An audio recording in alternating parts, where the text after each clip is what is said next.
You know you are out of balance when your phone asks you, "Are you still working?" And you proudly answer, "Yes," at 11 p.m. on a Sunday. And it can work for a while, but at some point, complete demotivation and burnout comes. Today we are discussing why work-life balance isn't a luxury, it is a business strategy.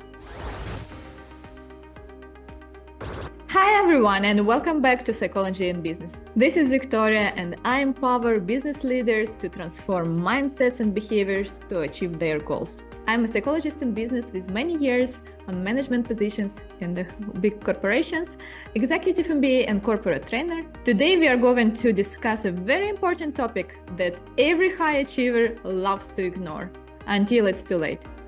Work-life balance. Yes, we are going to discuss about vacation, movements, doing nothing, and why all of this is not a wasting of time, but an investment in your performance, mental health, and success in business and life in general. Let's start from the very beginning. Somewhere, somehow, we all know that the busier we are, the more productive we are. Well, let's challenge it, because it's actually absolutely not the case. I'm going to share with you the results of some scientific investigations, and those articles I will link in the description. To start with, our brain is not built for constant productivity. It's just impossible. The brain is built for focus and recovery. Just like a muscle, if you overtrain it without the rest, it doesn't grow anymore. It just breaks. So no, answering emails at midnight does not make you a hero. It makes you overstimulated, sleep deprived, and in the end, burnout. We don't want it. Let's redefine rest. It's not laziness, it's maintenance. Taking a long vacation, or at least a long weekend, or at least a silent morning, without screens, without messages, without smartphone, a laptop, and other disturbing things, is very important to lower your cortisol, restoring your creative thinking, and improving your emotional regulations. To simplify, our brain consists from the conscious part, is 3 millimeters of neurocortex, and subconscious part, basically the rest of us. When there is too much information to process and neurocortex cannot handle anymore, all of this rest of the information which could not be processed is put inside the brain, so on subconscious level, on other parts of the brain. And when you do nothing, for example, you're fishing, you're sitting and for hours and hours looking, like not active but passive fishing, you're just sitting and looking to the surface of the water, doing nothing for hours. Information from the subconscious level, subconscious departments of the brain, gets back to neurocortex and analyzes there. So your thinking process is actually done while you are doing nothing. So you're fishing, looking on the surface of the water, or you're watching birds doing nothing, or just laying down, looking to the wall or to the sky or anywhere, you do nothing. There are other activities which you're allowed to do also, It's not necessarily to lay down and do nothing, but you can, for example, run, like a monotone activity without any thinking. And please don't put podcasts in your AirPods, then it doesn't work like that. You are running and you don't have any incoming stimulations, any numbers, any like logical information, just trees or buildings around you, but nothing more. Then while this information can come from the subconscious parts to the neurocortex to be analyzed, but it is easier when you do basically nothing. It's the best. There are a lot of jokes that the most genius ideas are coming when you are standing in a shower, because you do nothing and you have time to process the information which you received before. And then you are thinking about those situations like, I had to answer in another way 5 years ago. Yes, because now you have time to think. So the idea here is to give yourself the time to think. So during those vacations, long weekends, when we switch the environment and when we do nothing, also during the day, it should be time when we do nothing. So during these moments, hours or days or weeks, it's a good opportunity for the brain to restructure all the previous information and find the creative solutions for the current challenges. Regarding movements, regular sport activity, like not professional sport, but just normal sport activities which we can introduce into our routine. And we have to do it if we want to be productive, effective, and healthy. First of all, healthy. So this normal activity, sport and movement, is important for it releases endorphins and dopamine, reduces anxiety and rumination, enhances focus and discipline, and boosts self-esteem. And from the business point of view, healthy leaders lead better. Energetic employees make faster decisions. Resilient minds handle pressure without breaking. In my one-on-one sessions with business leaders, we always discuss what exactly this person can do. So which exactly activities would be helpful in this specific case. Some people like running more, other bicycles or dancing or swimming, and also of course it depends on the location and country and the place where you live, the environment around you. However, it should be found.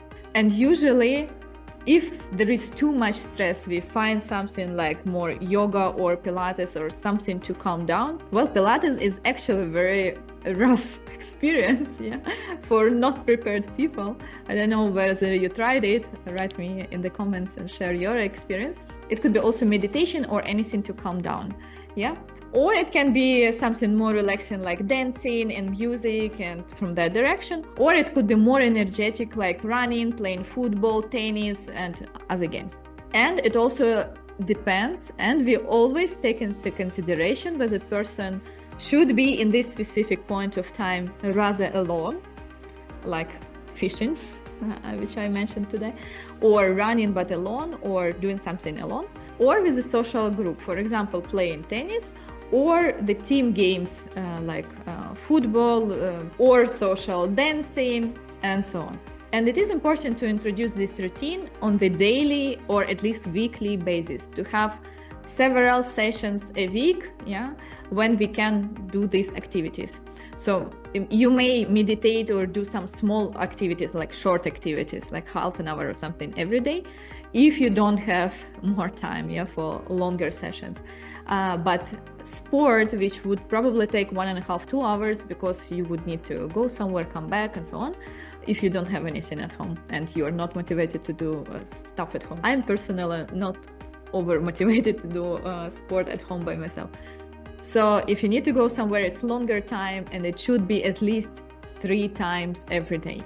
But small physical activity or those famous 10,000 steps, they should be done every day for sure. Now let's talk about the vacation. Here is the truth to avoid.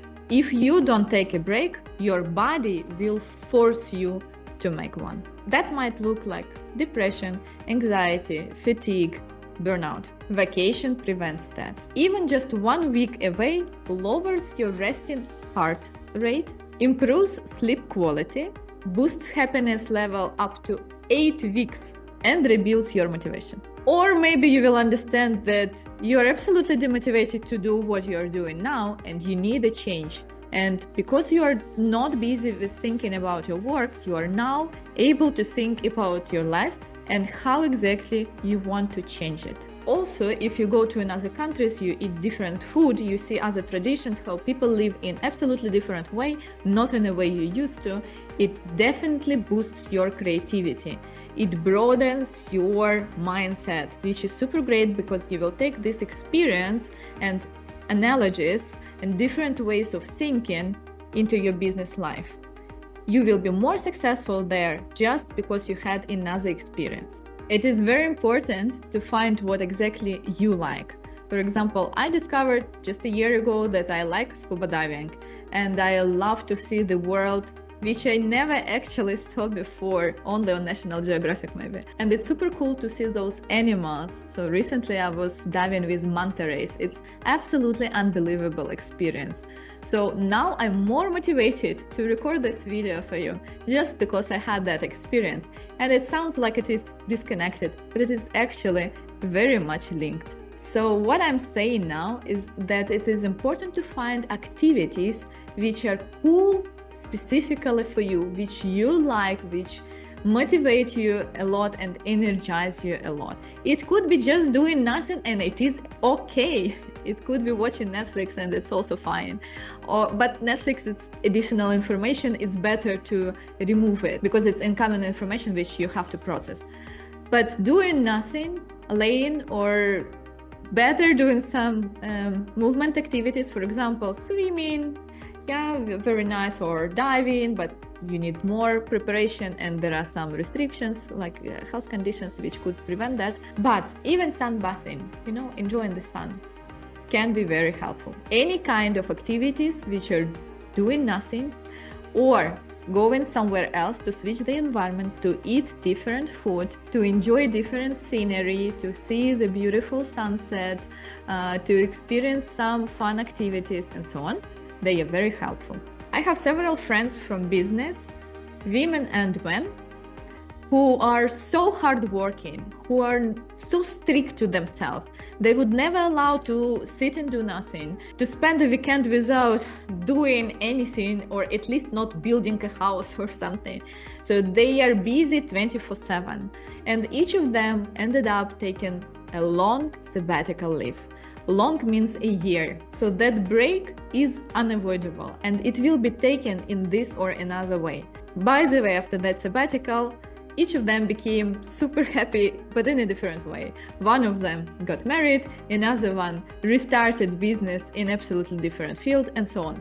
So you need a break. And if you don't incorporate those breaks into regular activities, into the schedule, it will be then kind of postponed and accumulated, and you will need a long, real break without doing anything. So what if, instead of making 1 year, you now take a long weekend and 1 to 3 additional vacation days from your annual leave to go somewhere or stay at home and do nothing? So talking about work-life balance, and it's interesting that some people say work-life balance, other people say life-work balance, yeah? Do you live to work or do you work to live? So when you balance your work with joy, health, and time to breathe, this is what happens. You regulate your own emotions more effectively. You stay solution-focused under stress because you still have some energy saved inside. You build deeper and healthier relationships with clients, with partners, with romantic partners, with yourself. You access your executive functions: planning, empathy, creativity, decision-making. So in the end, by making those breaks and incorporating physical activities and long weekends and proper vacations into your lives, so balancing this space to breathe with work, making the balance between, in the end, leading you to build healthier identity, business, relationship, and life in general. By the way, active hobbies, for example, diving, will also give you super cool new friends. To conclude, work-life balance is a leadership skill. If you're an entrepreneur, manager, or ambitious professional, balance is your strategy. You don't get bonus points for burning out anyways, right? But you will have better ideas, stronger relationships, more long-lasting success, and overall fulfilled life by respecting your limits and creating cool space and ways to recharge. If this message resonates with you and you feel like you need support to organize everything and it's already too much into your schedule, and somehow balance, because maybe it's already time to balance work with some life, just let me know by the link in the description, and we will find out the best way for you how to make life great again, which, by the way, will also bring the success in your business. If you are new here, don't forget to subscribe to Psychology and Business. And for today, let me know, share in the comment what makes you feel more energized and how exactly you are recharging, which types of activities, hobbies, and where do you go for vacation. Don't forget to like this video and share it with someone who seriously needs a vacation. See you in my next video.